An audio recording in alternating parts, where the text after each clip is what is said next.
About anything that affects your faith, your family, or your freedom. So don't go anywhere, because Point of View starts right now.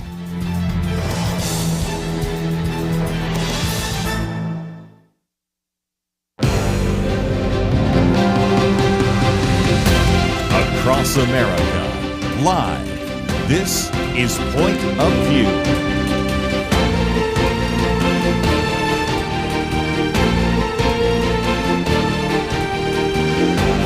Now, Kerby Anderson. Thursday edition of Point of View. We're going to spend the next 2 hours talking about a lot of different topics. As you might imagine, we're going to, at the bottom of the hour, spend some time talking about what is going on in Minneapolis. And we will talk about, of course, the shooting of the federal agent of an immigrant from Venezuela and the attack on him and what that means. Have a very good piece by Rich Lowry on the anti-ICE insurgency. We also will get back to some of the economic issues we talked about yesterday, the issue of affordability. What about this idea of capping credit cards in terms of interest?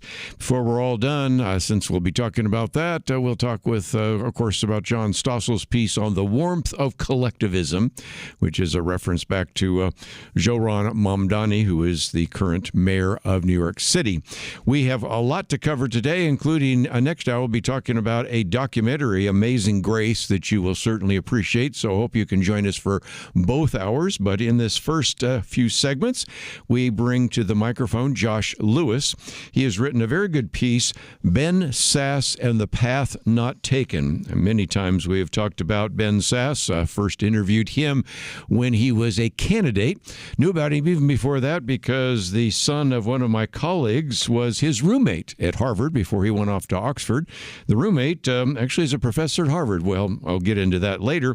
And then Ben Sasse had been a president of a school, a university in Nebraska, then, of course, the senator from Nebraska, then the president of the University of Florida, and, of course, now the sad news about his disease, which we'll talk about in due course. Written by Josh Lewis, and it's an attempt, once again, as we do, to bring a millennial or other of the next generation to the microphone. He lives in Tulsa. He is a CPA, graduated from a university, a college that I greatly respect and have spoken at many times, the College of the Ozarks. Hard work U is what it's called, Hard Work U, because indeed you get to work your way through and do not have to pay the tuition. And he was the president of the College Republicans there. Really has an interest in sharing with fellow millennials how the conservative worldview offers solutions to what we are dealing with. So, Josh, thank you for joining us for the first time here on Point of View. Kerby, it's great to be with you today, and great to hear I'm on here with a fellow individual who's proud of and supportive of former Senator Ben Sasse. Yes, well, we have certainly appreciated him, and we tried very hard when he was senator to get him on the program, but just never really happened. But nevertheless, matter of fact, to break, I will go grab some of the books by him on my shelf. But you wrote this because in some respects, we were all sad to hear of his advanced cancer diagnosis. But as I read through your piece, which is part of the Saving Elephants, Reigniting Conservatism for Millennials, and we have that posted on the website. You also are sad that the individual who brought a lot of intelligence and character to the Senate left the Senate because he was concluding that there wasn't much he could actually accomplish in that body of individuals. And I think it says something about where politics is today, don't you think? I think so. I think it's an indictment of our time that, I had the good pleasure of speaking with former Indiana Governor Mitch Daniels, who essentially said something very similar, that there are very talented men and women in this country that just will not enter politics because they don't see that it's an avenue that they can get a lot of good accomplished. And I think that's quite a moral blight indictment on our character as a nation to hear people like that say that they don't see that they can do much good here. Well, and again, one of the things you talk about early on is that Ben Sasse brought a great deal of reason and integrity, and I think you focused on some of those. First of all, let's just mention the fact that he was willing to, in his first term, spend a year listening before he spent talking, though I certainly recognize that he was certainly talking through some of the articles that he had written, books that he had written in the the rest. But that's kind of rare, where you have a member of Congress willing to be humble enough to say, I don't know everything here, so I'm going to recognize I am a backbencher, and I'll spend a little bit of time learning before I even give my first speech. Kerby, that is exceedingly rare, and I actually had to check this out because I had always heard, it was unusual that Ben Sasse waits 1 year when he reaches the United States Senate before he gets on the floor and delivers his what they traditionally call their maiden speech. Every senator kind of, they make a big deal about the first speech they give. So I had to look it up, and apparently there's this belief that historically it used to be that senators would wait very, very long, kind of these elder statesmen who just wouldn't say much. But apparently that was not true, or at least dating back the last 150 years of our history. It was extremely uncommon for a senator to wait even 90 days. So the fact that he waited so long, and you are correct, if you had followed Sasse at all, if you listened to him on the radio, read articles, you kind of knew the sort of things he believed. They were packaged in this maiden speech. But I think he very deliberately, for strategic, but also probably for humble and personal reasons, chose to just be an observer, to try to truly get his arms around what is needed here in this legislative body to enact reform. And I think that's why he chose to wait so long before delivering a speech that I think was well-intended, but also he said some pretty harsh things about his colleagues. Well, and again, one of the things that I have noticed over the years is that the willingness to at least listen and then maybe take it in, or in one way or another or respond in some respects, that didn't necessarily come about. And he wasn't trying to criticize the Senate. He really wanted to recognize that the Senate as constructed is broken, and anybody that has been wanting to look at some of the meaningful change that needs to take place recognizes that there are some things that have to be changed about the budget process. There are some things that have to be changed about the confirmation process, which we'll get to after the break, because that's another place where I certainly remember one of his speeches. And I think it's just an illustration that, as you point out, and as others have pointed out, the concern is that these institutions, which were established by our founders to bring about meaningful change, aren't doing so, and they become more politicized like almost everything else in our culture. I think that's very well said, and I think you'd be hard-pressed to find a senator either back then or today that doesn't criticize the Senate. They all do, right? Nobody thinks our politics is well and is going just fine right now.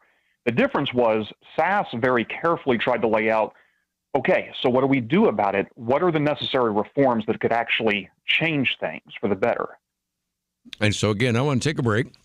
I did mention the confirmation hearings, and that gave an opportunity during the time in which there was a consideration of Brett Kavanaugh for him to instead talk about the fact that maybe we need to come back to some basics, maybe even like a cartoon, the old Schoolhouse Rock. And I do remember that message.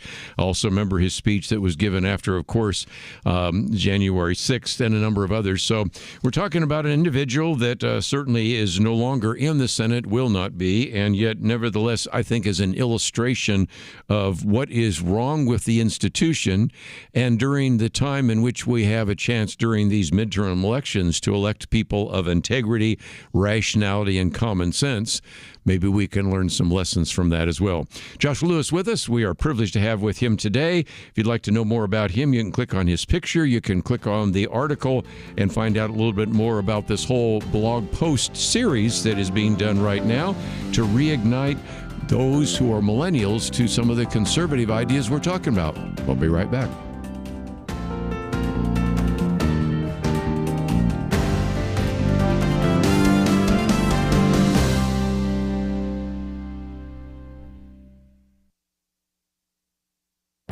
This is Viewpoints with Kerby Anderson. William Galston is a fellow at the Brookings Institute and served in the Clinton administration as the deputy assistant to President Clinton. He wrote about the great American baby shortage. What he wrote is true, but there's more to the story. He reminds us that to maintain a stable population, women need to give birth to 2.1 children on average during their lifetimes. Unfortunately, that replacement rate has fallen to a record low. At first, this means that there will be less demand for childcare and fewer students in grade school. Over time, it means there will be a diminishing number of young adults to finance health care and retirement for an expanding elderly population. One reason for population decline is fewer marriages. Between 1960 and 1980, only about 6% of U.S. 40-year-olds had never been married. Today, 1/4 of 40-year-olds have never been married. Ingrid Jock, writing for USA Today, discloses another factor, political perspective. She says liberals aren't having kids, conservatives are. The trend can be seen in a report from the Institute for Family Studies, and she quotes from Professor Brad Wilcox at the University of Virginia. He believes the difference is due to the inability among liberals and progressives to embrace marriage and family. He doesn't believe family should be a partisan or ideological issue, but it seems to be the reason for this growing divide. In previous commentaries, I've talked about the fertility gap between liberals and conservatives, as well as the fertility gap between Christians and secularists. If the trend continues, there are going to be many more young adults in the world who came from conservative homes and Christian homes rather than the rest of the population. I'm Kerby Anderson, and that's my point of view.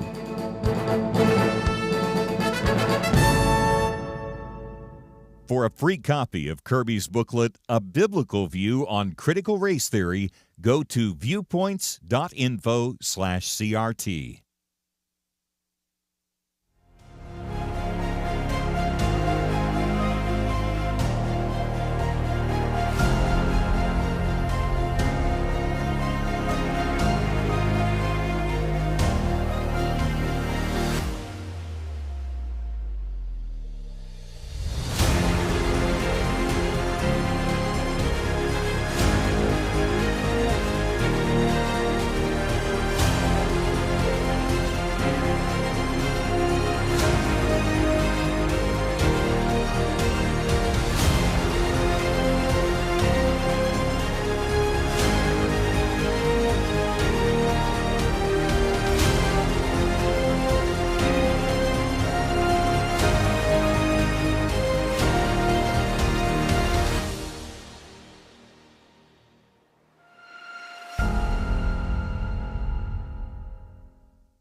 You're listening to Point of View, your listener-supported source for truth.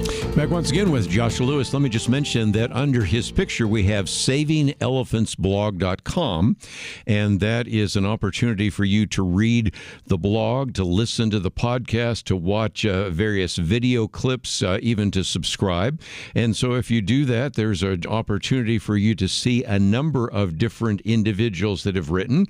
And if you scroll down, the second one that came out at the end of December, Ben Sasse and the Path Not Taken. So if you'd like to read that, you can do so. Of course, we also have a link to that as well. And so, Josh, if nothing else, before we're done, I want to talk a little bit more about the blog and other things you've been working on. But just a minute ago, I mentioned that, of course, we have the maiden speech by Ben Sasse. Then I think one of the others that I remember only so well is when there was this big fight about who we would confirm to the Supreme Court, and in this particular case it was Brett Kavanaugh, and he then gave a speech going all the way back to the cartoons, and I'm old enough to remember those, maybe you're too young to remember those, the so-called Schoolhouse Rock civics cartoon, and the point he made is a very simple one. Congress writes the laws, the president enforces them, and the Congress interpret them. But the problem is that the president sometimes has taken authority that it shouldn't have, that president shouldn't have. Congress sometimes has been willing to give up that authority either to the president or to the Supreme Court. And when you go to the Supreme Court, that's why now who we put on the Supreme Court is a high-stakes battle. And he was lamenting, if I can read between the lines, what had happened to the confirmation process that actually is given to the United States Senate before we put people on the Supreme Court. What are your thoughts? Yeah, part of the tragedy of that Kavanaugh hearing, of course, is everything you said is true, but it was also almost completely overshadowed by the circus that comes later, right? Sasse said those comments in his opening remarks, and it was something that we were talking about as a nation. I know of quite a few people had never heard of Ben Sasse before, saying this guy makes a lot of sense. And what he was saying was so fundamental and so simple. He was talking about, look, it's a real problem when we have on a daily basis people protesting outside the United States Supreme Court. What they're talking about, while it's very important, ought to be boring. It ought not to have such a fundamental impact on our lives, 9 people in robes. Same with the White House. Where are these problems supposed to be decided? Where are these political policies supposed to be fought out? It's in the halls of Congress. That's how our government was designed. And Congress has given up a lot of its authority, and the executive and legislative branches have stepped in. He used these hearings as an opportunity, yet again, to try to call us back to, you're right, the old Schoolhouse Rock cartoons, which you can still see today on YouTube. So it doesn't matter what age you are, you can see what he was talking about. But he thought this was a perfect opportunity for us to re-engage our civic virtues in this nation of trying to remember how we segregate power, and yet instead it became this political circus that we're so used to seeing today. You know, one of the things we're talking about, Josh, right now is it's a 250th anniversary coming up here of the United States. And I'll hold up my booklet, those of you watching online, the One Nation Under God. I have one here on the Bill of Rights. And I have one, of course, that we've made available on a biblical view on constitutional interpretation, which gets us back to, of course, the issue you're talking about here as well.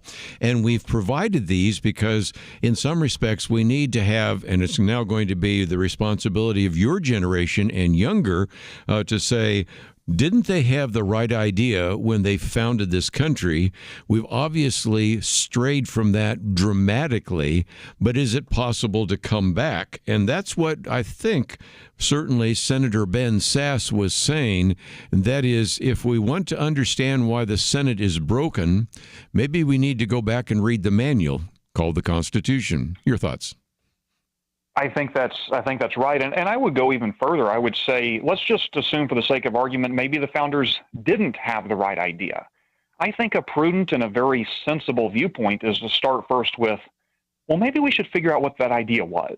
Maybe we should first seek to understand what exactly did our ancestors have in mind when they put the government together, and then we might be in a better position to criticize it rather than just presume we know better than those who came before us. And I really think if you dig deep, you will learn that, while there are certainly areas that the founders could be criticized, they were very brilliant and capable men who bequeathed us an amazing system of government. That we would be wise to try to return to those formulas.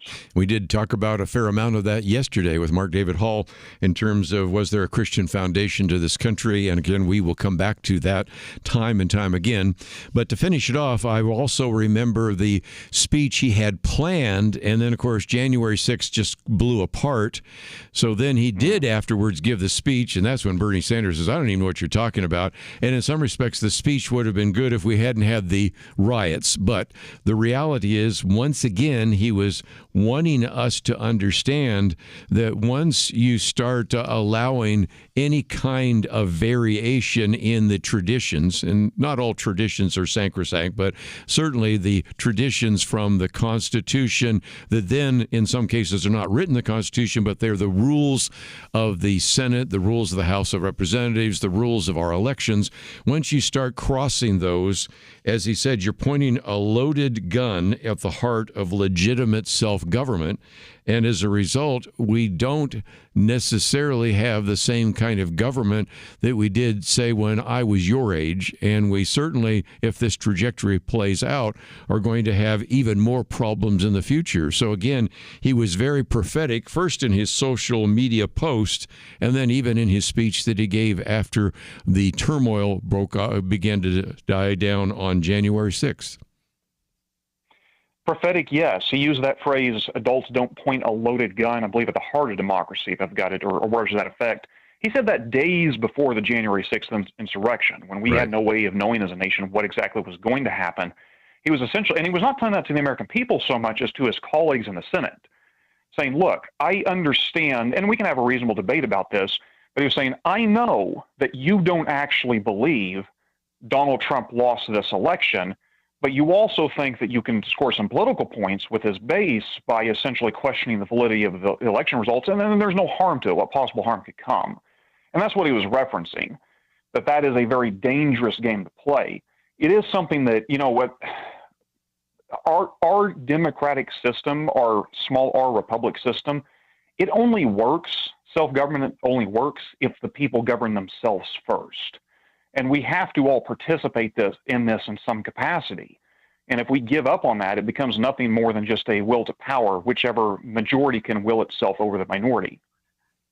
And so, again, it seems to me that we've got some things to begin to pass on to others. But just before we run out of time, let me mention that we have sent people to savingelefantsblog.com, or just to Saving Elephants if you want to go to that originally, savingelefantsblog.com. You don't have to remember all that because, of course, we have a link to that on our website.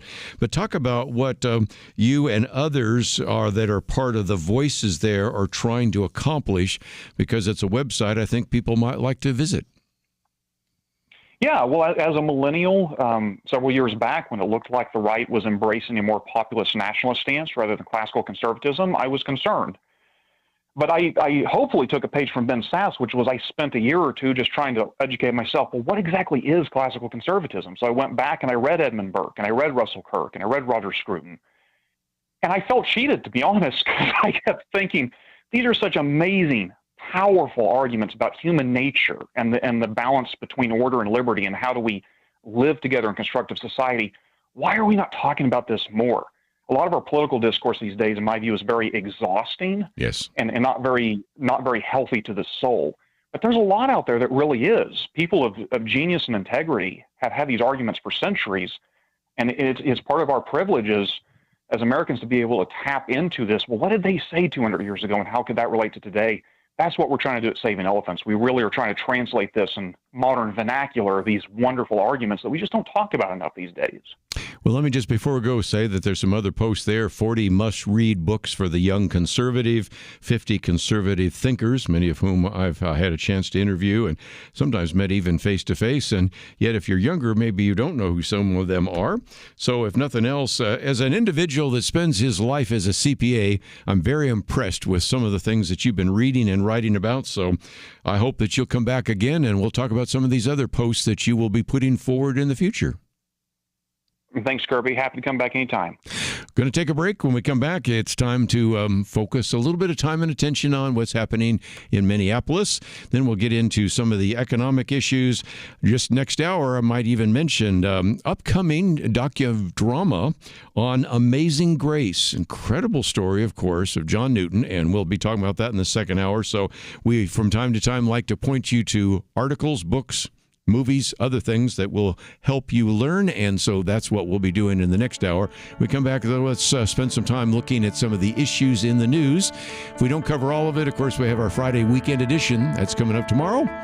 We'll be back right after this.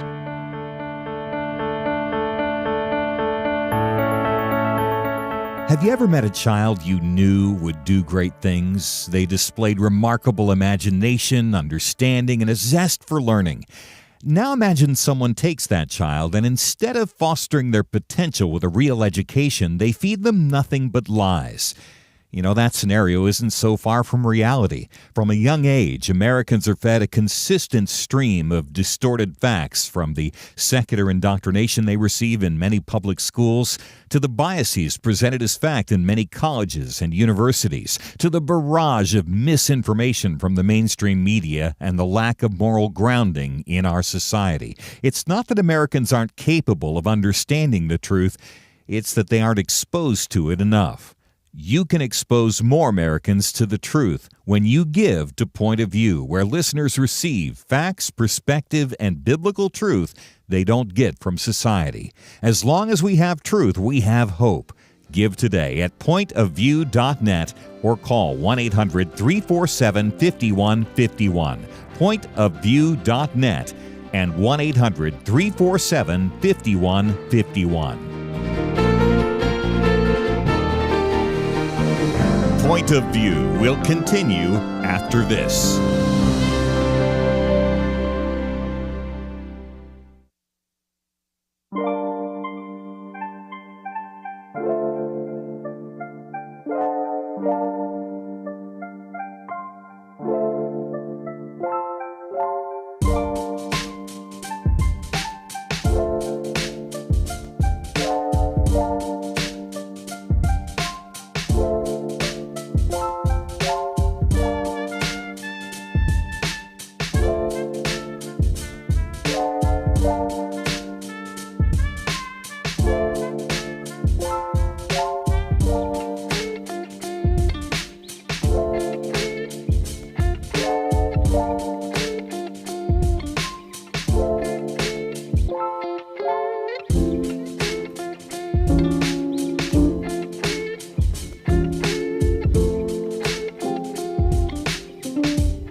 You are listening to Point of View.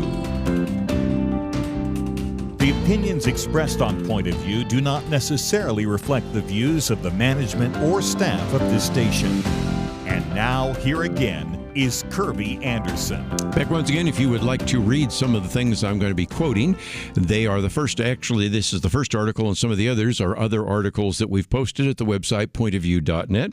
Going to be reading a piece by Rich Lowry, The Anti-ICE Insurgency, in which I think he's done a good job of helping us understand how this resistance and these protests are different than others, and I'll get into that in just a minute, but I think I would be remiss if we did not mention there was a shooting again last night.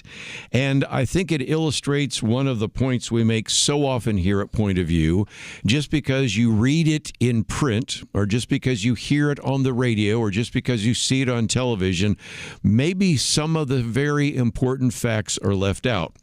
I have quoted from the New York Times. Matter of fact, one of the articles I was going to have today, and certainly one I have, I think, for tomorrow, is New York Times. I think any educated person needs to look at and read the articles in the New York Times, but I think any educated person also needs to recognize that it's coming through a very significant bias and screen, as illustrated by the fact, I'm just going to read the headlines from the New York Times: federal agent shoots immigrant in Minneapolis, Homeland Security says. Think about how much that leaves out. Okay, you might say, well, they couldn't get it all in the headlines. Okay, the agent shot an immigrant from Venezuela in the leg while trying to arrest him, an official said. The shooting comes a week after an ICE agent fatally shot a woman in the city. Okay, if you know anything of what unfolded last night, you have this particular individual who is here illegally, who has a criminal rap sheet, who actually attacked him with a shovel. Okay, now we're talking about not just an immigrant from Venezuela, we're talking about an illegal immigrant from Venezuela who is violent and violently attacked one of the ICE agents. Okay, some of that just sort of got left out, do you see? And even, of course, the legal status of the fact that he was targeted. I've said this before, but it's worth repeating because it doesn't seem to make its way to the mainstream media. That is, we have right now, best estimates are 1.5 million individuals who already have deportation orders. In other words, they have gone through a court system and they are already supposed to be removed from this country. Almost all of that 1.5, not all of them, but almost all of that, a majority, more than a majority of them happened. These orders came down during what? The previous administration. This would be Joe Biden administration, not the Trump administration. Some of this would probably have happened if Kamala Harris was president. But the difference is, because it's happening under Donald Trump, we are seeing a reaction which far exceeds what is taking place. We can have a debate as to whether or not every ICE agent is acted appropriately. That's a debate worth having. We probably will even have that tomorrow in our roundtable discussion. We can have a debate about whether or not there are some changes we might want to make in the laws and deportation and all the rest. Well, these are the laws right now. These are the individuals doing the responsibility. But even when it was left to the New York Times to describe the shooting that took place last night, it only refers to a federal agent shooting an immigrant. And you'd have to read deeply into it, if you could find it at all, some of the facts I just put on the table. With that as background, we can get to the piece by Rich Lowry. He says we're seeing in Minnesota not a peaceful protest. He says there's sort of a low-grade anti-ICE insurgency in Minnesota.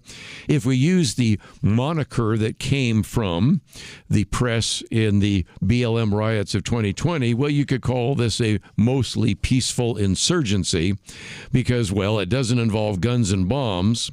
But it does involve all sorts of other tools of coercion and intimidation, which are intended to do what? Well, to make it impossible for federal officers to actually enforce the nation's immigration laws in the state of Minnesota.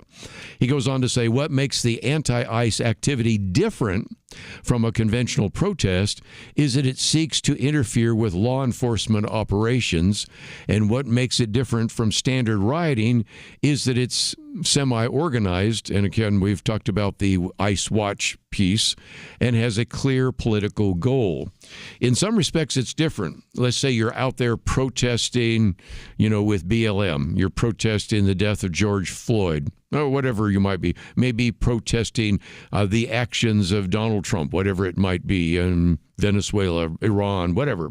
You may be protesting Israel and the war with Hamas. The goal is, in most cases, to protest, but in this case, the goal is to actually inhibit law enforcement from doing their job. So it is different in that respect.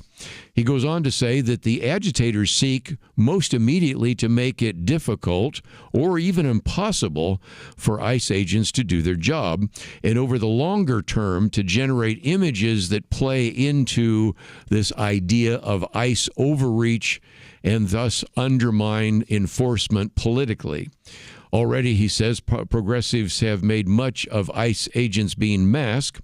Expedient, he points out, because officers would not like to be doxxed, especially having their family doxxed as well.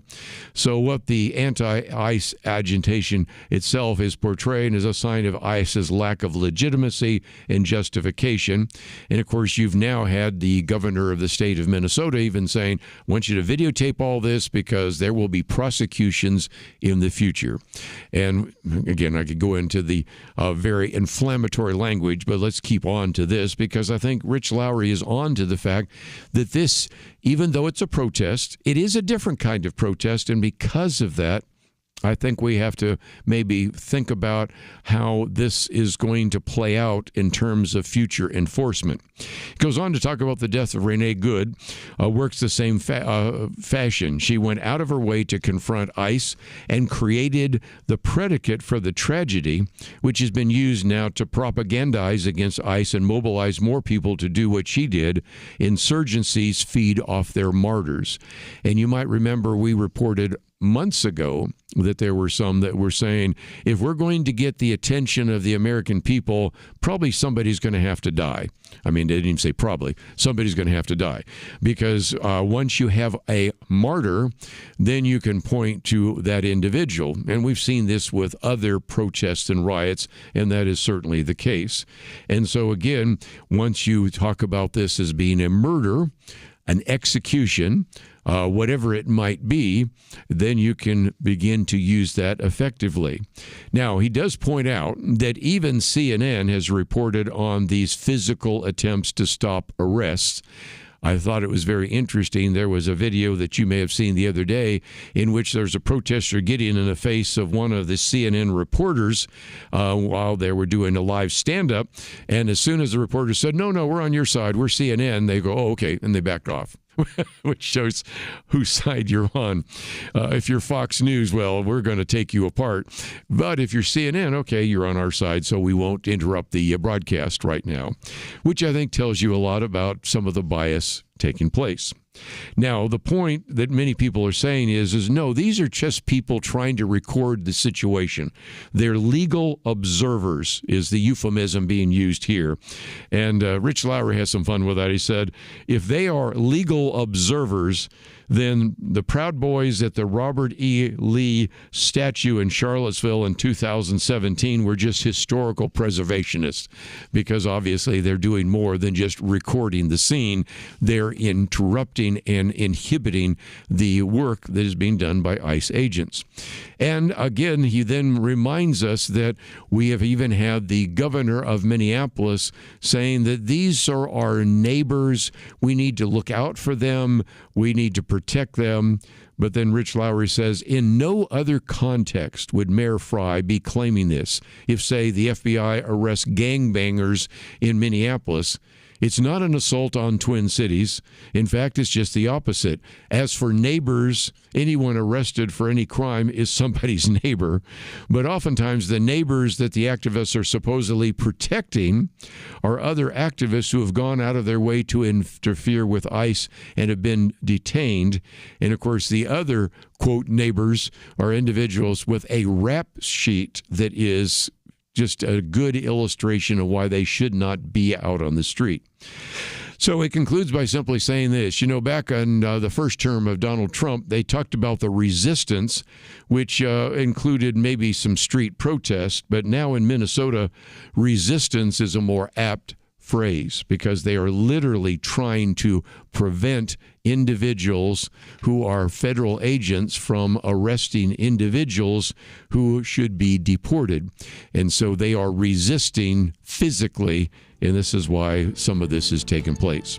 Well, we'll come back to some of these issues, obviously, tomorrow, but I just thought it would be good to post this very well-written piece by Rich Lowry. We'll take a break, come back with more right after this.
You're listening to Point of View, your listener-supported source for truth. I want to come back and talk about the economy, and then we'll pick up some more of it in the second hour as well. The reason I do that is, as much as we talk about what's happening in Minnesota, most of you don't live in Minnesota. You don't live in Minneapolis. You don't even live in the Midwest, and you're saying, okay, I don't like what's happening there, but it doesn't really affect me day to day.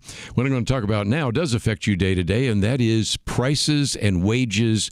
And of course, it will also affect you during this 2026 midterm election, affordability.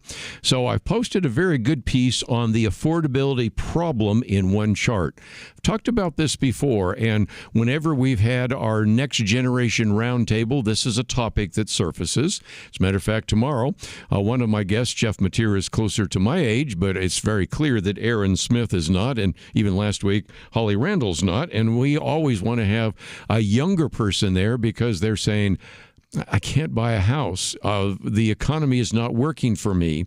And so in the next hour, we're going to talk about some of the things the president's doing. I don't think they're very good ideas. In particular, the idea of capping credit card interest, as much as that sounds good, especially for those of you that are paying right now on your credit card, there is a real concern about what that means. And so I've got a very good piece that has come out there from the Wall Street Journal. But let's take this one first. And then we'll get to some of those in the next hour. And we'll even conclude with that frustration has led to a lot of younger people thinking, well, if this economy is not working and this economy is capitalism, well, then we need to do socialism. So we'll talk about that and the piece by John Stossel on the warmth of collectivism.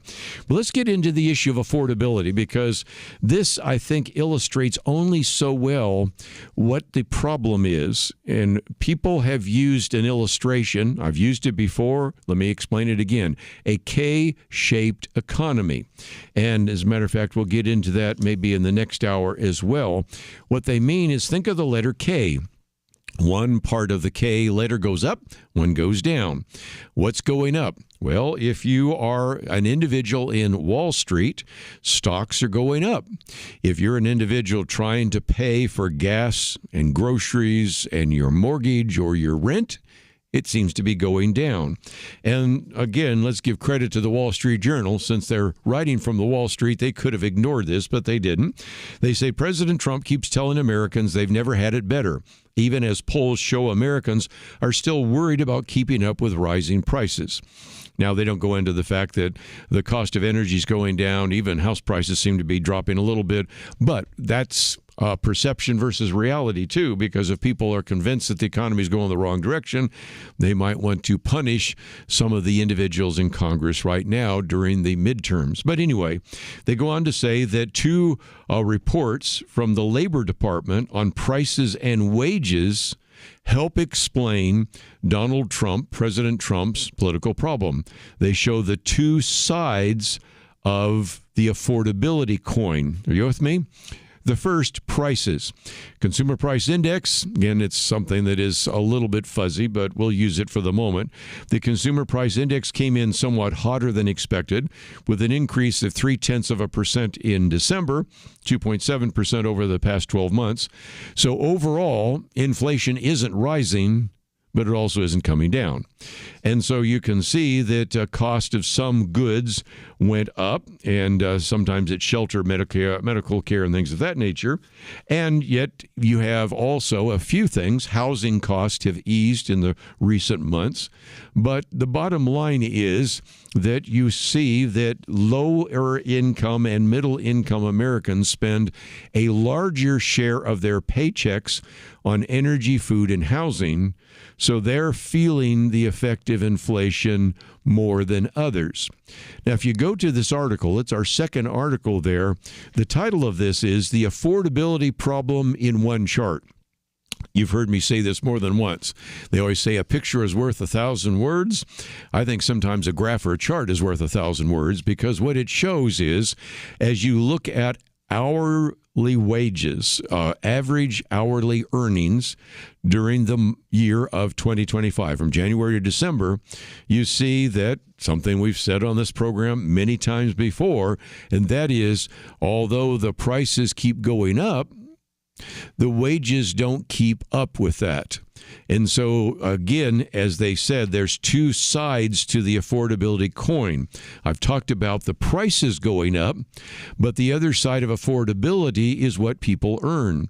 And so they show in this other report that comes from the Labor Department that real earnings are not keeping pace with the increase in costs. And that makes a great deal of sense. How are some people benefiting? Well, if they've invested in assets, and this could be, of course, houses, it could be stocks, it could be bonds, used to be bonds, not so much now, a few other things. Even look at the price of gold and silver. Silver just shot through just the other day. These are assets that are increasing. They aren't really. It's just it takes more dollars to buy the same ounce of gold or the same ounce of silver to buy the same share of stock. And so as a result, that's the upward side of that letter K. You with me? On the other side are the people that are living day to day. They, even if they put money in the bank, the interest on their money in the bank isn't even close to the increase in inflation, so they're losing ground. And so, as they say, this goes a long way to explain why so many Americans feel as if they're treading financial water. It also shows that Mr. Trump ought to worry more about inflation than he does about the Federal Reserve's interest rate policy. We'll certainly get back to that one in the future, but nevertheless, it is the case. And that is certainly why the president has rolled out all sorts of what they call counterproductive policies, of the idea of trying to reduce prices by capping credit card interest rates.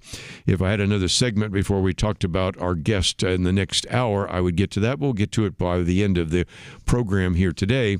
And it just is an illustration that there are some very significant issues, so we can have a time when you look at Wall Street, all-time high, gold, all-time high, silver, all-time high. I mean, you see a lot of things that say, well, the economy really is doing well, but yet the American people don't feel like they're doing quite as well. And I think this is a very good piece, again, with the title, The Affordability Problem in One Chart. So if you'd like to read it, I think it would help you understand kind of the dichotomy, the schism, the difference, or the two parts of the letter K that we have been talking about for the last couple of weeks.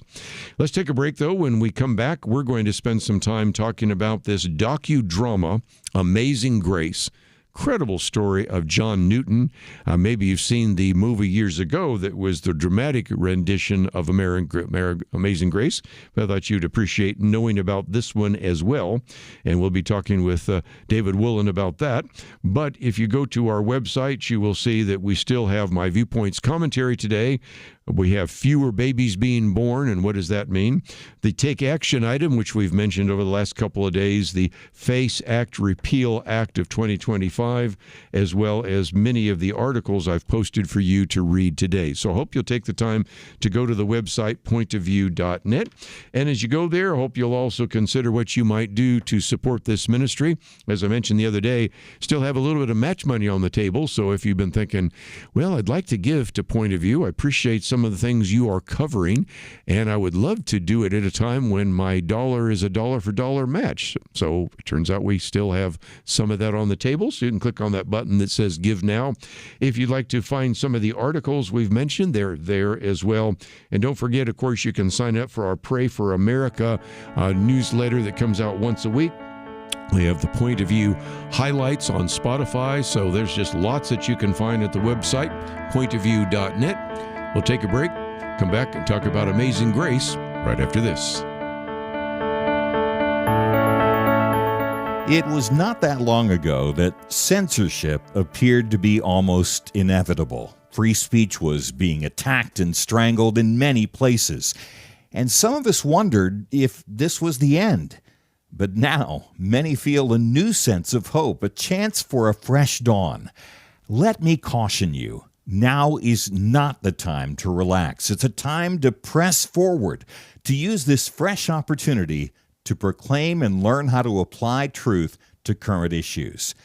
By the fact you're here, listening right now, that tells me that you recognize the vital role Point of View plays as a voice of truth. For more than 50 years, we've informed and equipped people who have made a real difference. And when you give to Point of View today, you breathe life into what can be a new golden era for the truth. Please take a moment right now and invest in truth. Visit pointofview.net or give at 1-800-347-5151. That's pointofview.net. Click in now or call 1-800-347-5151. Point of View will continue after this.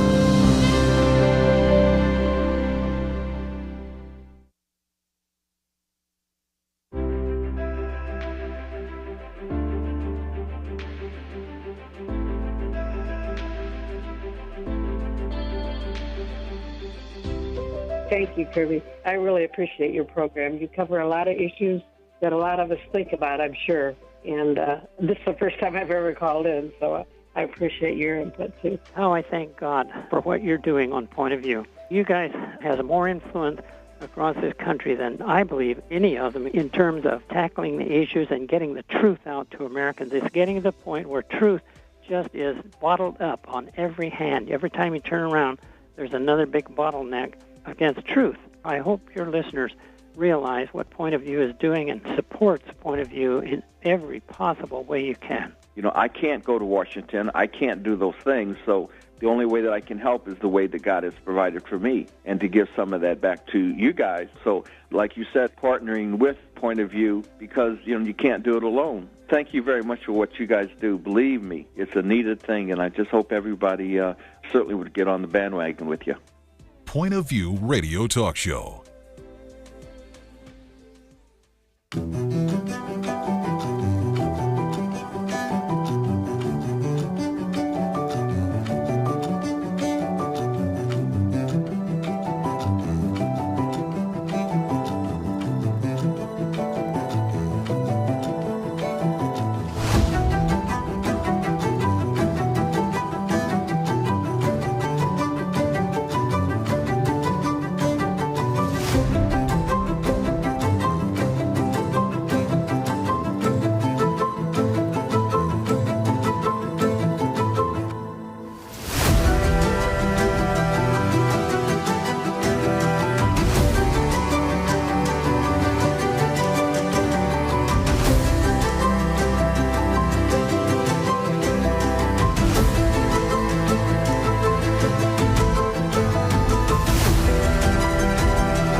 Hi, this is Kerby Anderson. You know, each day we take on the tough issues and provide a biblical perspective to them. The topics we cover are wide-ranging: apologetics, theology, prophecy, creation and evolution, intelligent design, marriage, family, child-rearing, the millennial generation, trends in society, politics, economics, business, religious liberty, the Constitution, public policy, foreign policy, military policy, tensions in the Middle East, abortion, homosexuality, pornography, sexual ethics, media, technology, history, and America's godly heritage. We talk about anything that affects your faith, your family, or your freedom. So don't go anywhere, because Point of View continues right now.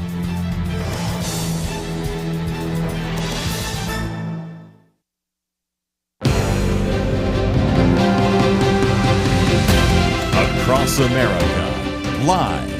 This is Point of View.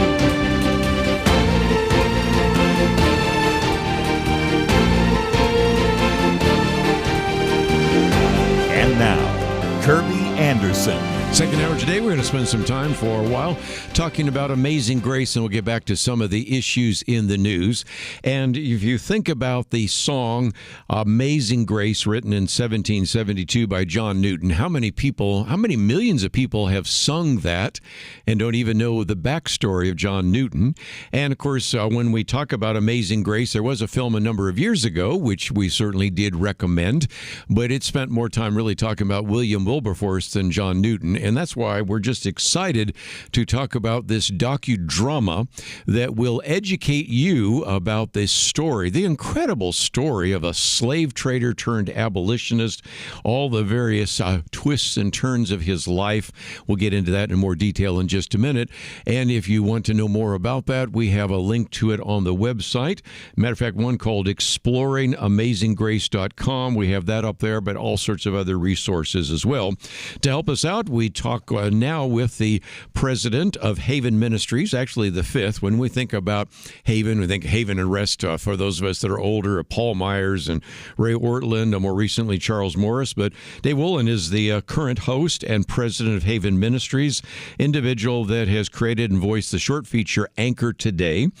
Before that, has spent some time with the Far East Broadcasting Company, has a degree in biblical studies from Biola University, and as the head of not only this organization, but individuals to help us know more about Amazing Grace, this docudrama. So, David, thank you for joining us today here on Point of View. Oh, it's my pleasure. That was a great setup. Thank you. Well, I think some of us listening to radio are very familiar with some of the history that you have going back, quite a long period of time. We'll get into all that, virtually 100 years. But I thought it would be good maybe to explain first how you came to do this docudrama. It's something that I think we've needed for some time, and I applaud you for it. But it probably required a fair amount of fundraising and a lot of production to actually pull this off. Yeah, that's right. That's right. Making a film is not for the faint of heart. That's for sure.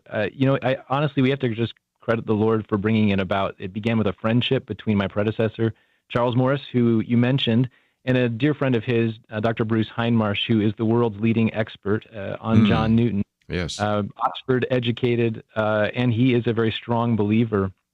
And it just came about just in conversation that we realized several years ago that Amazing Grace was written, it would be coming up on a 250th anniversary. And we thought this is a great time to tell the world the story, not just of the hymn, but as you mentioned a moment ago, the incredible life of the man who wrote it. And his testimony is absolutely wild. It's almost hard to overstate, how unlikely it is that a man like him would ultimately be used by God in the way he did.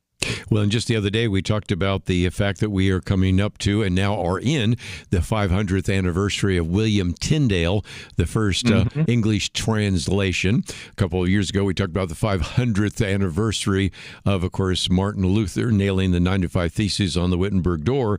And here coming up as well, written in 1772 by John Newton. But let's tell a little bit of his story because, after all, talk about a tragic life. There was nothing in the life of John Newton that would suggest that he would write one of the most beloved hymns. I mean, he found himself with a great deal of tragedy, lost his mother at a young age, was often left alone because his father was at sea, eventually then gets recruited into the Navy, then he gets caught, imprisoned, eventually is captured, or returned, I should say, after being captured, and then dedicates his life to Christ. As he sort of grows as a Christian, he begins to think about the issue of slavery. It wasn't instantaneous. I mean, again, at the time, slavery was just kind of assumed to be the nature of the world, but over time went from being a slave trader to a pastor and a hymn writer and an abolitionist. It is really one of the most remarkable stories, and in some respects, you just needed to sit back and tell the story, didn't you? Yeah, absolutely. And, you know, it's one of the most unusual things when you think about it. No one would expect this to, you know, be possible in the mind of a Christian, someone who's come to Christ. But after he had come to Christ, he would continue to be a slave ship captain for several voyages. And under him, 468 souls, by his reckoning, he basically was the commander of a ship that took them and sent them into the chattel slavery system. And for him, that was something that weighed on him his entire life. And, you know, when you think about the words of Amazing Grace, how sweet the sound that saved a wretch like me, that's very much autobiographical. You know, he had his own life in mind when he was writing that hymn, in part. Although we'll probably get to this a little bit later, the text he based it on he was actually thinking more about King David and how the Lord had delivered him. Yes. But he understood the gospel well, and he ended up being just an incredible pastor. And the Lord would go on to use John Newton in ending the British slave trade. He would actually hasten its demise because of his very courageous testimony. You know, he basically made a public confession of all that he had seen and done. It shocked the public, and as I said, it hastened the demise of the British slave system far sooner than it would have otherwise. Let's talk about the historical accuracy, because you mentioned just in passing, but Dr. Bruce Hinmarsh, I think there's a piece I saw, a video, where he was talking about sitting in the church, having read the letters of John Newton. I mean, here is the expert. So sometimes Hollywood, you know, changes the story a little bit to make it easier. They leave out some important facts. You've got kind of the John Newton historian, the expert there, sitting alongside you to make sure that it's accurately portraying exactly what took place. Oh, that's right. And actually, the film is based on a book that he also wrote. So he was very much involved in both the screenplay as well as writing the book, Amazing Grace, The Untold Story. And so, in fact, throughout the film, both he and my predecessor at Haven, Charles Morris, talk to each other. They go back and forth and present the story as it unfolds. But what's neat about this film is that there are some really just top-level people in the industry, actors. People might, at least if they don't know the name John Rhys Davies, they'd recognize him as Gimli from Lord of the Rings, and he had a big part in Indiana Jones. So, you know, top-level actors, and yet their portrayal of these events are just brilliantly done. And there was even a little bit of history in the making during the filming. This is toward the end of the film, but it's such a powerful moment. There is basically an all British African choir, small choir, that comes into the historic church at Olney in Old England, which is the church where he was a pastor for so many years, singing the words of Amazing Grace, you know, coming into this place where this former slave trader had pastored, written the hymn, and then they came in singing about the very grace that has saved all of us in Jesus. I mean, that is the moment in the film where you look around and you realize I'm not the only one crying. I'm so glad it's not just me. And you take a break, and when we come back, we're going to continue on. I was going to talk about John Rhys Davies, and I'll certainly want to talk as well, not only about him as an actor, but some of the work that comes from a number of other individuals like Michael Andrews and the music and all that. Sometimes people, when they hear, oh, it's a Christian film, well, how good are production values? Well, it's pretty amazing what is there. But I guess that makes sense because we're talking about Amazing Grace. So we'll continue our conversation about this docudrama and talk about how you can get involved right after this.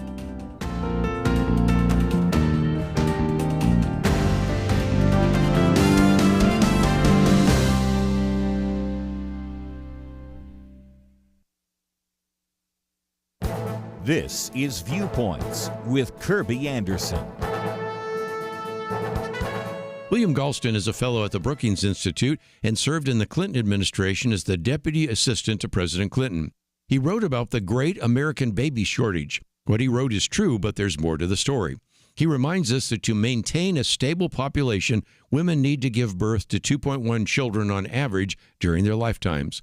Unfortunately, that replacement rate has fallen to a record low. At first, this means that there will be less demand for childcare and fewer students in grade school.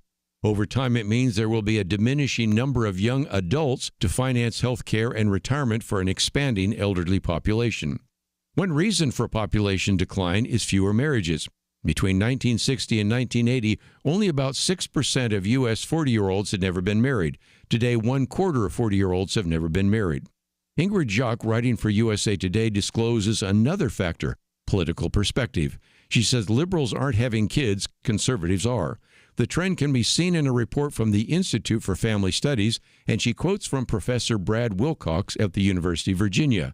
He believes the difference is due to the inability among liberals and progressives to embrace marriage and family. He doesn't believe family should be a partisan or ideological issue, but it seems to be the reason for this growing divide. In previous commentaries, I've talked about the fertility gap between liberals and conservatives, as well as the fertility gap between Christians and secularists. If the trend continues, there are going to be many more young adults in the world who came from conservative homes and Christian homes rather than the rest of the population. I'm Kerby Anderson, and that's my point of view.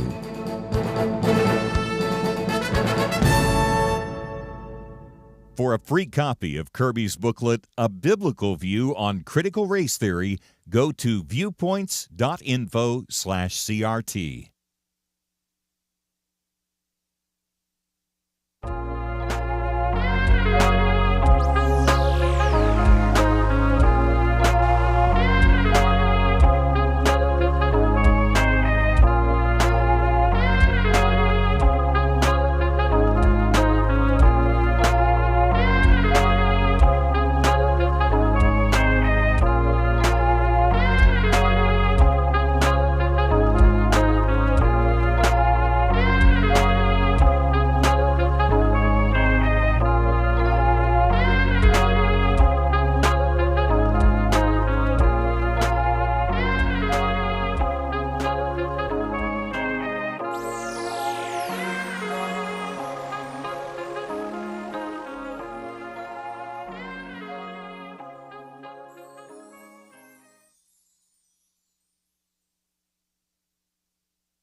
You're listening to Point of View, your listener-supported source for truth. David Wollen with us with Haven Ministries, and again talking about the docudrama Amazing Grace. And let's come back to that for just a minute, because as you mentioned, John Rhys Davis, no small actor. I mean, anybody that's ever watched any of the Indiana Jones features certainly would recognize him. Lord of the Rings and a variety of other films and other things that he has done. Just an incredibly gifted actor who plays the older, more mature John Newton. There's two others that play younger and then middle-aged, but also, just as you were mentioning that, I thought we'd also mention the music, Michael Andrews, and there's a piece there where he talks about that in one of the trailers I've watched, and that, I think, illustrates, again, the dedication, David, that you have to excellence.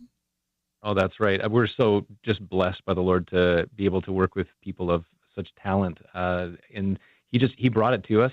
Michael Andrews has been a friend of the ministry for a while. Had been on the program in the past, but he as the senior minister of music at All Souls Langham Place in London, and one of the foremost Christian musicians and composers in Europe at this time. And so he's got quite the resume, but the work that he did on this film is just beautiful. He scored it wonderfully. So there's an original film, soundtrack that goes with this, and you feel kind of the background of the Amazing Grace theme kind of weaving its way, throughout the whole film, and some just beautiful African voices in the background humming at different parts. It really has an amazing effect. So, yeah, he did a great job. John Rhys Davies did an amazing job as well.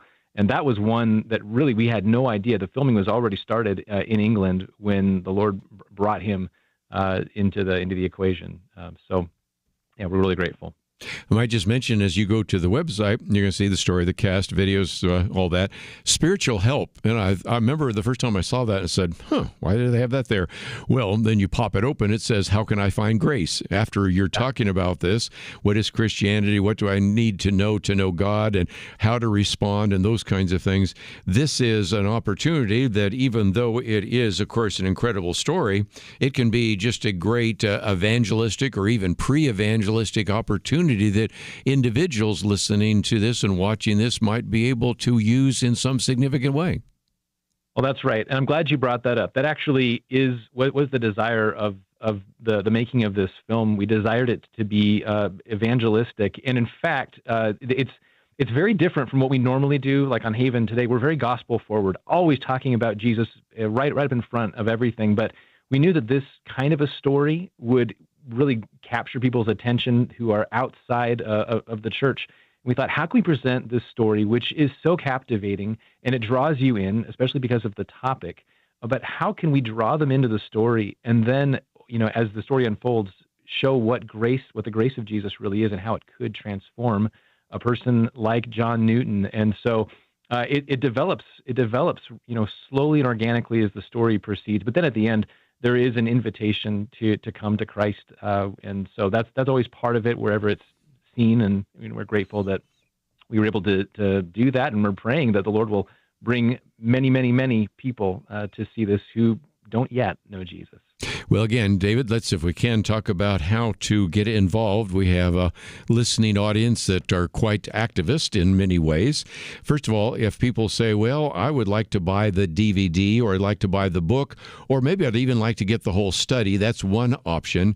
There's also a film licensing, which would allow various churches and groups and Bible studies to show a screening of that. So let's talk about each one. First of all, this idea of a screening. I've been a firm believer in the fact that I know some of my neighbors, it's been real hard to get them to come to church. Not so hard to come over to my house and watch a video, or to even rent maybe a neutral venue and show a film. And thus, there are some great opportunities that you have if people want to have a screening, and your screenings could be of individuals of different sizes, couldn't it? That's right. So we wanted to set this up in a way that even a large church, maybe might want to do an evangelistic outreach to their community, something along those lines. So we wanted to give an opportunity for churches to do that in a way that was really easy for them. And you mentioned the website earlier, exploringamazinggrace.com. All of that is there. Tried to make that approachable and easy. But we also had in mind that this is the kind of story that might be a good way to engage people, especially if they're newer to church.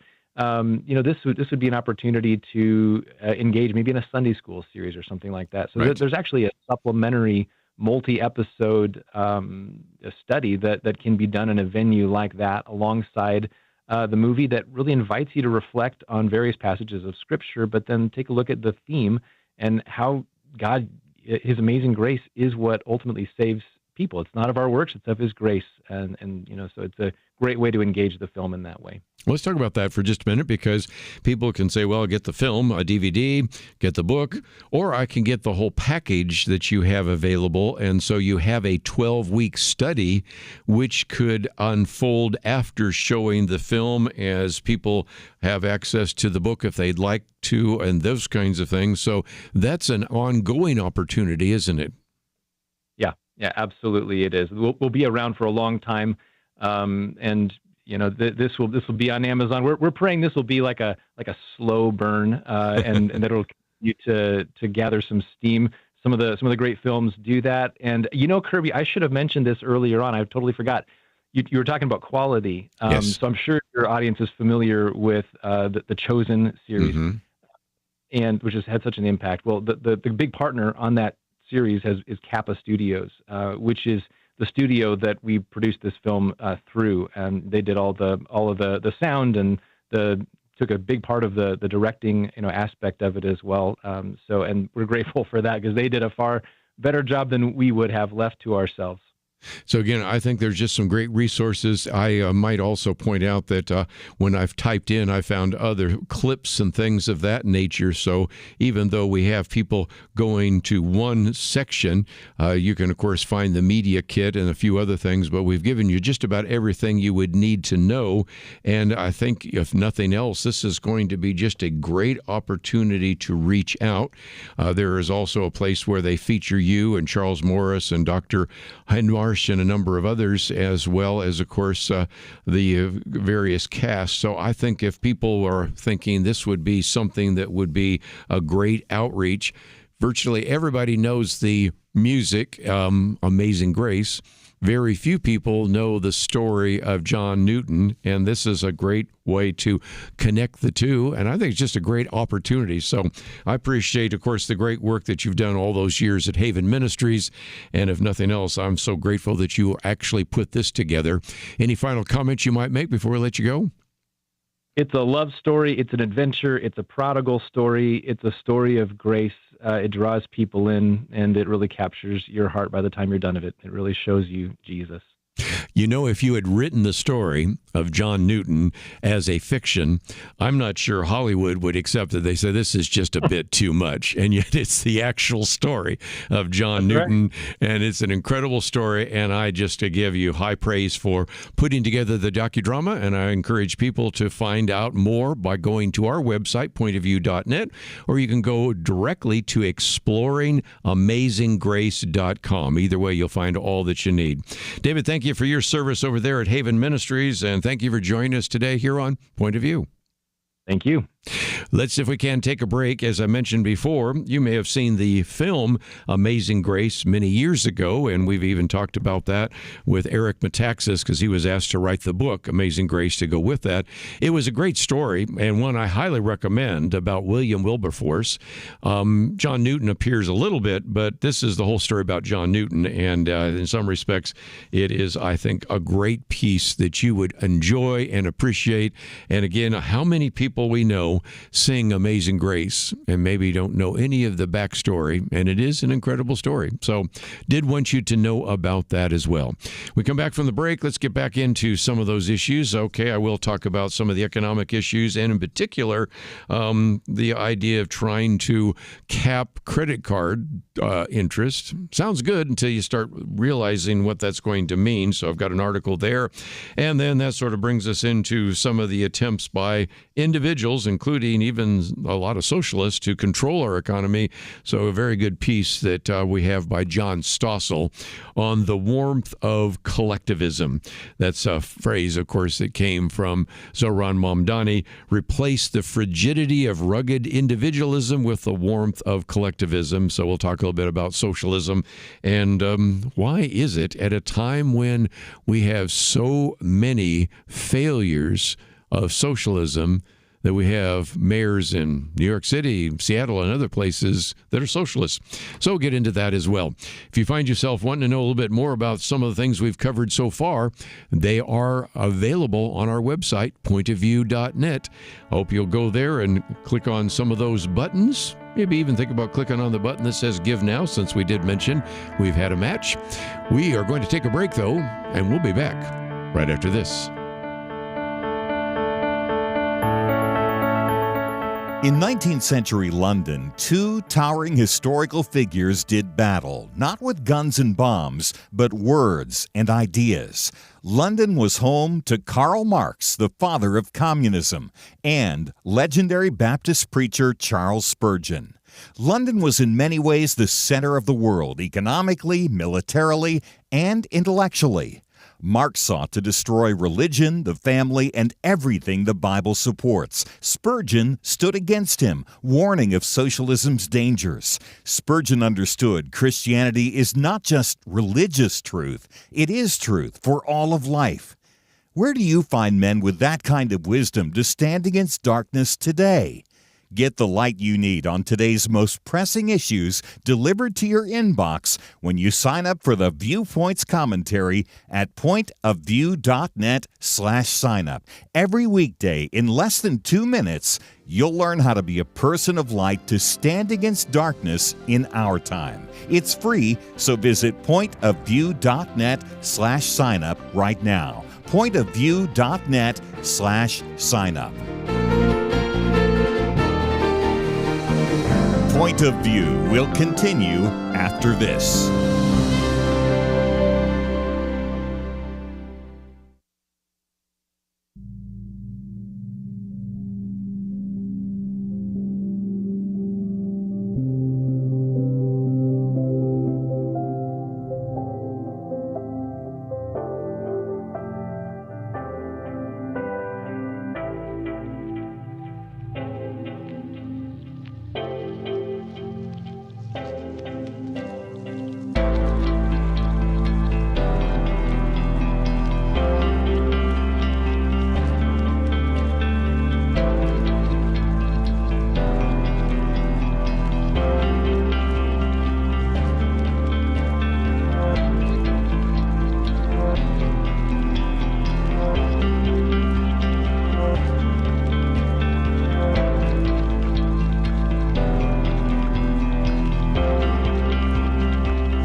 You are listening to Point of View. The opinions expressed on Point of View do not necessarily reflect the views of the management or staff of this station. And now, here again is Kerby Anderson. Final half hour, let's we can talk about some of these economic issues. And first of all, I'll hold up some booklets we've produced many years ago. One is on the subject, a biblical point of view on money, and then one we did on a biblical point of view on money management. And I bring those up because we recognize that when people are in debt, and a lot of Americans are in debt, and I've rattled off some of those numbers before. Matter of fact, we have a booklet on debt as well. We recognize that there are better and worse ways to address the issue of debt, and the worst one is your credit card. And I think this brings us back to the desire on the part of the president to try to make life easier for people who are in very significant, almost overwhelming credit card debt. But at the same time, there are some consequences to that. And so, first of all, let me talk about it individually, and then let me talk about it institutionally, because the two are related. The piece that I've posted here is how to shrink credit for the poor. You might say, I thought we're talking about reducing the interest on credit cards. Well, that's because in an economy, when you tell banks that they cannot charge more than 10% on credit cards, they will stop issuing credit. And they might even have some very significant problems with that. And this one, of course, bleeds almost into the next piece we're going to talk about with the warmth of collectivism and the issue of socialism. But the editorial board of the Wall Street Journal put it this way. Remember when President Trump called Kamala Harris a communist because she supported price controls? Well, who's the commie now, they said. On Friday, the president endorsed a proposal that has come from Bernie Sanders and Alexandria Ocasio-Cortez, who are what? Socialists, to cap credit card interest rates at 10%. Now, again, if you look at Truth Social, you will see that President Trump has said, we will no longer let the American public be ripped off by credit card companies that are charging interest rates of 20% to 30% or even more. And again, this argument is being made that, well, I'm the president and I can control the market. No, you can't. And whenever individuals, whether presidents or leaders or dictators or comrades try to do so, there's always a disaster. But again, let's explain what's going on. They go on to say, in case President Trump slept during Finance 101, credit card rates are set by markets. They're based largely on the Federal Reserve's benchmark interest rate and borrower's risk. Restricting rates will limit access to credit for lower-income Americans.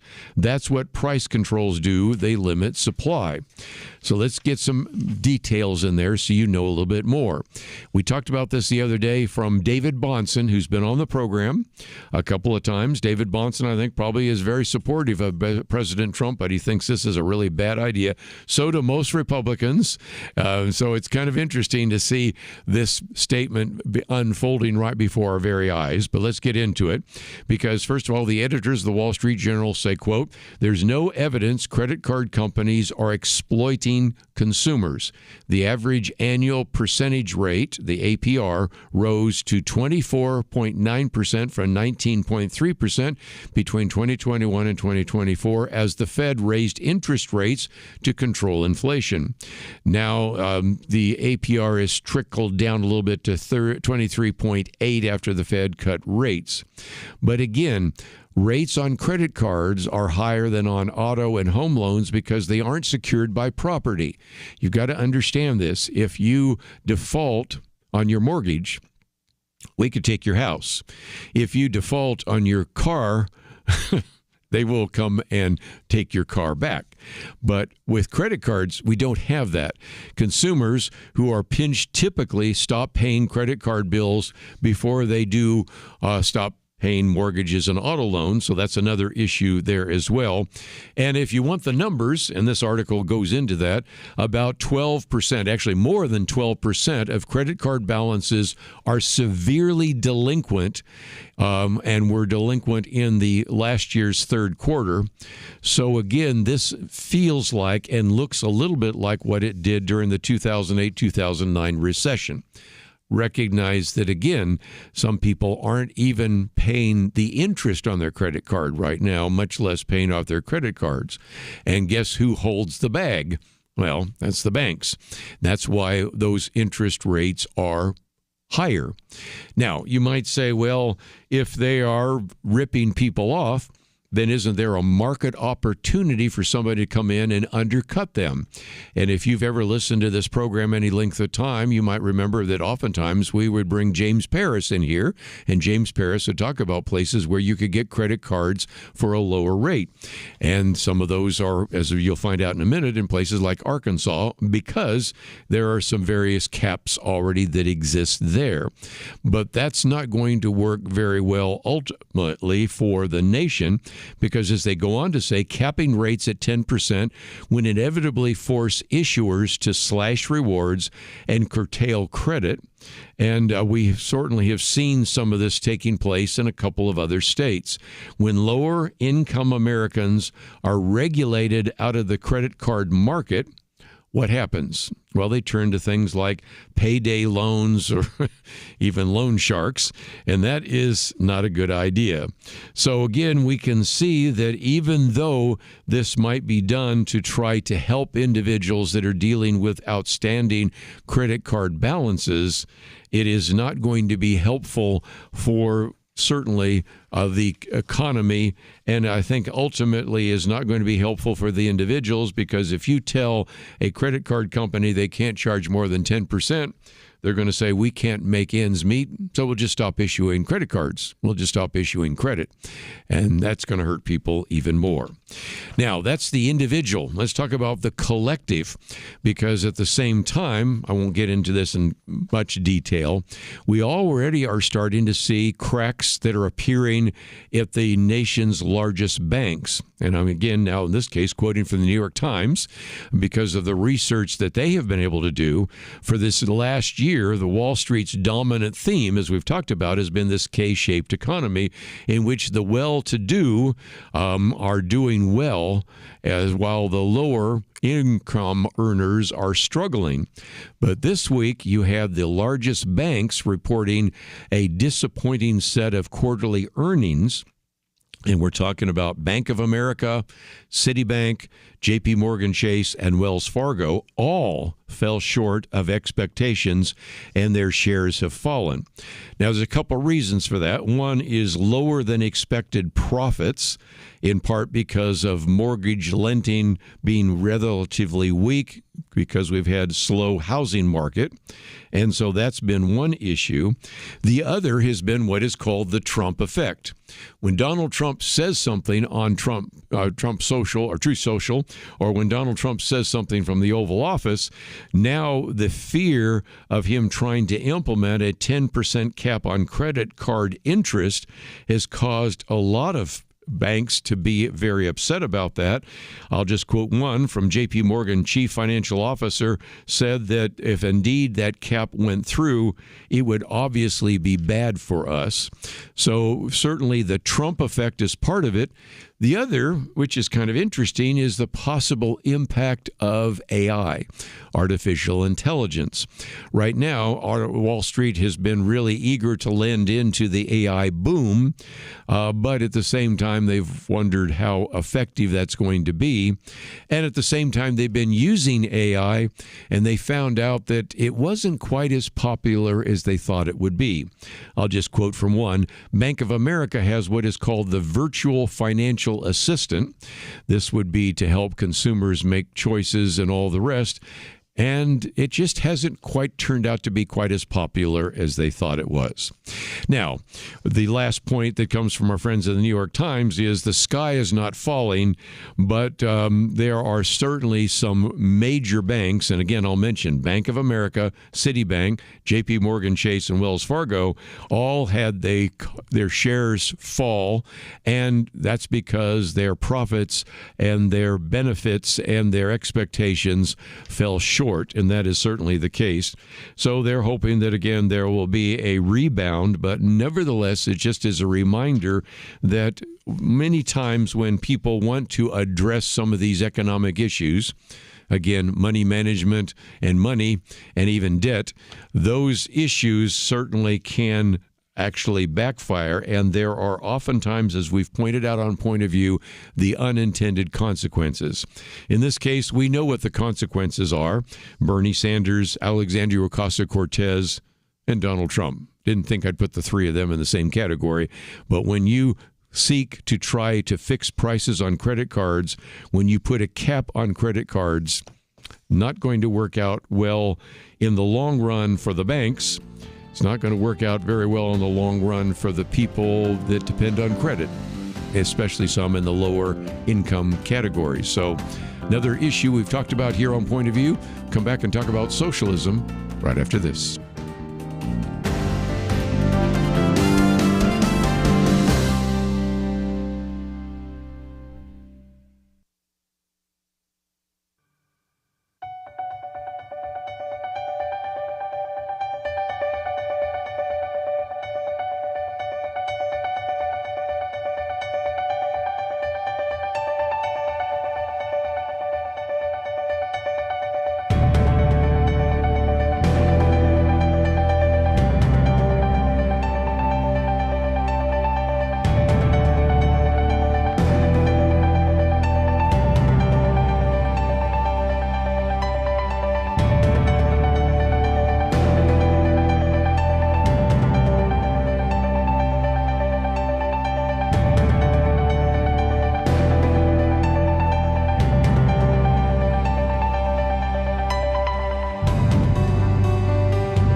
You're listening to Point of View, your listener-supported source for truth. Back for a few more minutes, and again, you've heard us talk about socialism, and the reason for that is very well known. And that is, if you were thinking about socialism, you might want to at least look at the batting average. We're just about ready to have baseball again. Batting average, okay? If you are a manager of a team, and you got a guy sitting on the bench and he's 0 for 24, do you want to put him in the game as a pinch hitter? I don't think so. And that is exactly the case. This booklet that we have on socialism actually goes through the list, and Dinesh D'Souza has created the list. There's others that are identical. 24 different countries that have been engaged in a socialist experiment all of them are a failure. So this booklet on socialism really talks about the problems with socialism. We in the past had one on capitalism and socialism, which is really actually taking the arguments that socialists make about capitalism and saying there is some truth to some of their concerns, but it's being overplayed. And also, doesn't the Bible teach socialism? No, it doesn't. And then the most recent one, which we just sent out in December, The Road to Serfdom, which is a book written by Friedrich Hayek about the problems with socialism. So these are really kind of three booklets that we've been making available because as we come now to the last piece on our particular list for Thursday, John Stossel starts out with a quote from the mayor of New York City, Zohran Mamdani, who says, "Replace the frigidity of rugged individualism with the warmth of collectivism." And he says, "So says my socialist mayor." Now, what is interesting is that he takes some time to, first of all, talk about the back and forth about socialism, and we've talked about that before. But he does something that I've not done in any one of these three booklets, which maybe if we update socialism in the future, I may put in there, because if you read his piece or you watch the video, he actually takes you to some socialist experiments here in America. And none of them were successful either. I'll give you the bottom line real quickly. For example, he talks about New Harmony. Now, our listeners up there in Hoosierville, Indiana, know a little bit about New Harmony. It was founded in 1825, and it was something that existed for a while simply because of the fact that the daughter of the individual who started Humble Oil, which later became ExxonMobil, had millions of dollars to turn into and to pour into this commune, which was called New Harmony. But again, as he points out, even though to this day you can go as a tourist and see some of the buildings for New Harmony, it only lasted for a while, and it lasted longer oftentimes because of the kind of millions that the daughter of Robert Blaffer had. But the bottom line is it was not a success any more than Cuba, North Korea, Nicaragua, Venezuela. Of course, you go see the long list as well that are here: Mongolia, Afghanistan, Ethiopia, Angola, Mozambique, of course, the Soviet Union, the Congo, Somalia, Grenada, Cambodia. I mean, you go on and on and on. So one of those, of course, in the United States was New Harmony, which probably had more money behind it than any of the others. But let's talk about the other two. For our listeners in Tennessee, they may know about The Farm. The Farm was one which was a complete collective in which they encouraged and I think really enforced that you would not have any of your own money, you would not have any personal property. Everybody shared everything. One former member even said mothers would nurse each other's babies, other parents would take care of you. If you want to be a member of the community, you had to put everything in the pot and do this for a lifetime, which again is, if somebody wants to do that, I talk about this in this capitalism and socialism issue, because we do have in this sort of economic koinonia in Acts chapter 2 through 4 some statements about that. But again, it didn't work very well. And the resident later on was interviewed saying, well, we're not socialist anymore. We have our own money. There's a real problem when you don't have private property. And this, of course, then leads to one more. And I'm familiar with this one because I travel in upstate New York, and that is the Oneida community. That was one in which, again, it was founded on a free love kind of socialist commune where every person in the community was essentially married to everyone else. Every man was married to every woman, and all the property was shared. As you can imagine, that one didn't work out very well. But eventually they recognized they had to find some source of income. And if you go to the drawers that we have right now for our flatware, you'll see that we have Oneida silverware in there, and that's where they have made their money. One other one I might just mention, there was the Amana colony, which was in Iowa, and that one basically abandoned socialism to sell appliances. And so, again, you can see these experiments in this country. You can see what has happened when there has been a socialist attempt that has been forced on the people. And you can also see, as he points out near the end of the video, even where these were, again, voluntarily done in other countries, like the Israeli communes, the kibbutzim. And when we've traveled in Israel on one or two occasions, we've actually had the people that have traveled with us at Point of View go into a kibbutz, but they're very different than they were back then. And one of the individuals with the Ayn Rand Institute said people envied one another and treated one another really, really bad. It's obvious why. Some people worked hard, others did not, and that's exactly what took place. Most of those in the kibbutzes now are capitalists.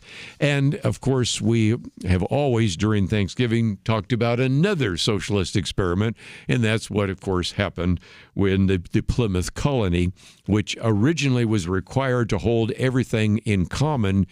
And William Bradford recognized very, very quickly this was not going to work. And so as a result, 1620 was a disaster, but by 1621, they gave people some private land. They could then enjoy the fruits of their labor. And that was, again, an illustration that any time people have tried socialism, sooner or later, oftentimes much sooner than later, it has fallen apart. The one that lasted perhaps the longest was, of course, the one in New Harmony, simply because they had the millions of dollars that came from Humble Oil, which later became ExxonMobil. But the warmth of collectivism hasn't worked very well. There are some very interesting things unfolding from the mayor's office in New York City. We'll probably only get to that next week, but there are some interesting things which we'll certainly try to cover here on Point of View. One of the benefits, as I've mentioned before, of supporting Point of View, especially at the Truth Team level, $1 a day or more, $30 a month, is, of course, you receive this booklet. This one I'm holding up here, On the Road to Serfdom. It's the one that came out in December. Of course, we have all sorts of others that have come out January, February. We're working on the one for April. And so if you've ever thought, I'd like to get some of those booklets, you keep holding them up. They have some great material in them, and it is available, and it's one of our thank yous that we send to those of you that join with us on a monthly basis. So I hope you might consider what you might do to help us out. And as we've talked about today, there are very important articles we've posted. If you want to see the piece by John Lewis on Ben Sasse, you want to find out more, that the conversation we did with David Wollen about Amazing Grace, the docudrama, or some of the articles I've cited, they're all available at the website, pointofview.net. Of course, my commentary today is about the fact that we have fewer babies, and we need to turn that around as well. And so we'll be talking about that in the future. I want to thank Megan for her help engineering the program. Steve, thank you for producing the program. We'll see you tomorrow on our Friday weekend edition right here on Point of View. The Bible tells us not to worry, and yet there is a lot of worrying stuff in our world today.